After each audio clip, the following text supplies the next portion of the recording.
Hello everyone, welcome to our channel Apurba Rimpa creation. Hi, I am Rimpa. তো আমরা অনেক দিন থেকেই ভাবছি যে একটা ইউটিউব চ্যানেল স্টার্ট করব। তার হয়েই ওঠে না, কিছুতেই হয় না।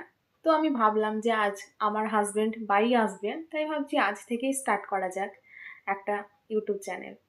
তো আমি কি সারাদিনে কি করছি না করছি সেগুলোই তোমাদের সামনে তুলে ধরবো। তো তোমরা অবশ্যই আমার সাথে থেকো, পাশে থেকো আর দেখতে থাকো।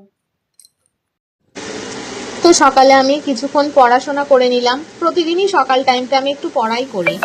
তারপরে দেখো এই 9টা 10-15 বাজে এরকম দিকে আমি একটু সবজি নিয়ে বসে পড়লাম।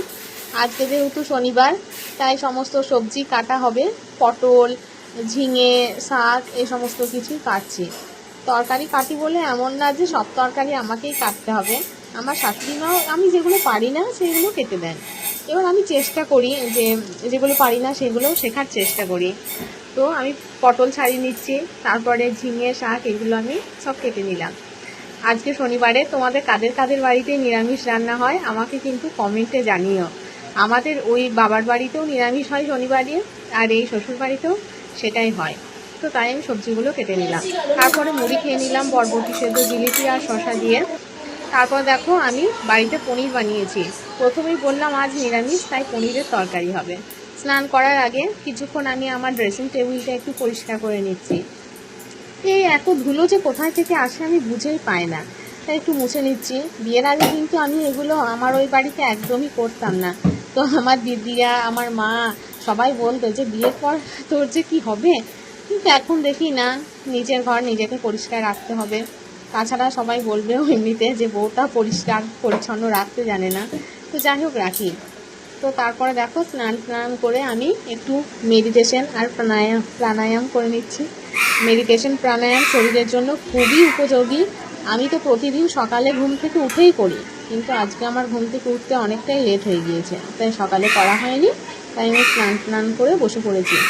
মেডিটেশন করলে আমাদের মন শান্ত থাকে, অস্থিরতা কমে যায়। আমার মনে হয় যে হ্যাঁ, এটা করে আমি উপকৃত হই, তাই আমি করি। এবার যার ভালো লাগে করে, যার লাগে না করে না, সেটা আলাদা ব্যাপার। তারপর পনিরগুলোকে আমি টুকরো টুকরো করে কেটে নিয়েছি এবং লাল লাল করে ভেজেও নিয়েছি। তারপরে দেখো কড়াইয়ে মশলা ফুটছে। তারপরে আমি একে একে আলু পটল দিয়ে দিয়েছি।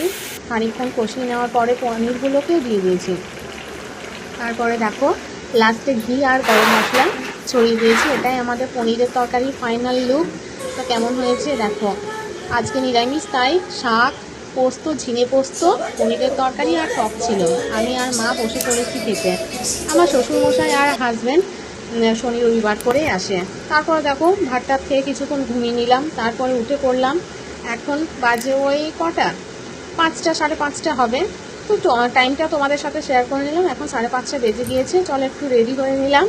এই পাশেই মানে মন্দির আছে, ওখানে গিয়ে একটু বসবো। বাড়ি এসে দেখলাম যে মা পায়েস রান্না করেছে, তো সেটাই দেখছি। কি সুন্দর লাগছে দেখতে। ওপরের এই যে শর্টটা পরে না, আমার কিন্তু হেভি লাগে। তো মা যেহেতু বিকেলে করেছিল, তাই খাওয়ার আগে আমি একবার গরম করে নিলাম। তারপর বসে পড়লাম পায়েস খেতে। আমার কিন্তু চালের পায়েসের থেকে সামাইয়ের পায়েস বেশি ভালো লাগে। এখন বাজে রাত্রি 10টা, আমার হাজব্যান্ড বাড়ি চলে এসছে। তো দেখো খাওয়া দাওয়ার পরে আমি চলে এসেছি ঘরে। তো আমার ভিডিওটা কেমন লাগলো অবশ্যই কমেন্টে জানিও।